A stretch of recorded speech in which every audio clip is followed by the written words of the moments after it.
Šiemet įsteigėm naują organizaciją Klaipėdoje Lietuvoje, tai jaunimo kultūrinė organizacija Kultūros raktas.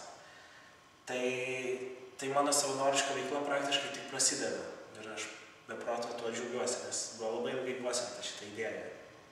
Turiu daug veiklos su mokyklos tarybos nariais, mokyklos pirmininkas taip pat ir dar darom akciją. Skatinam lietuvių ekologiją, pilietiškumą skatinam. Turiu veiklos.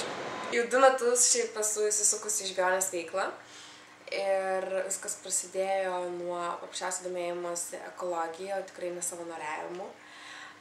Tačiau būtent šitame klube man atsivėrė visos galimybės savanoriauti, tai aš sužinojau apie daugybę fondų, kurie remia tai, daugybę projektų, kuriuose gali realizuoti save.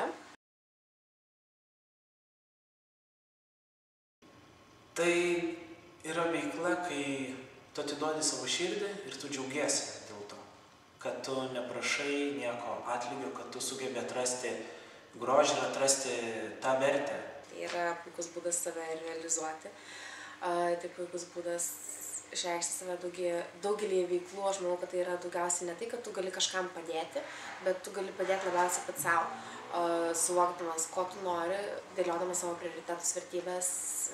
Tai yra ypatingai jauniems žmonėms, tai yra labai puikus būdas suvokti, ko jie nori gyvenime. Realybė yra ta, kad žmogus netgi norėdamas negali suspėti visko padaryti. Jam reikia ir pamiegoti, retkarčiais bent kažkiek, bent minimaliai. Ir dar aišku, tu kartais nori ir laiko skirti savo, pavyzdžiui, draugams arba pailsėti. Ir dažnai tu turi aukoti savo, tarkim, pavadinkim, laisvą laiką, arba tą laiką, kurį tu skirtum mokymuisi galbūt, turi paukoti, kad įvykdytum kažkokią savo veiklas, savanorystę. Susiderinu, bet pastaruoju metu mokytojai biškį nukentėjo, aišku, nors labai blogai. Mokytojai, aišku, biškį pyksta, kad pirmą vietą darom. Na, bet baigęs darom jau iš tikrųjų. Rytoj paskutinė diena, kaip į mokslus. Ir egzaminai, reikės išlaikyti, baigti mokyklą pagaliau. Kai nori, tu gali viską suderinti. Yra tik tais, čia didžiausia yra problema noro. Tu to nori, ar tu to nenori.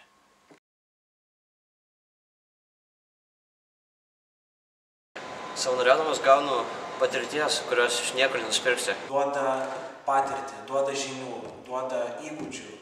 Draugų naujų. Tik gražaus laiko. Tiesiog žinomumą. Tai padėjo man subręsti gana. Neduoda nieko materialaus, jį duoda tai, ką tu nepastebėsi per vieną dieną, tu negausi to rankas.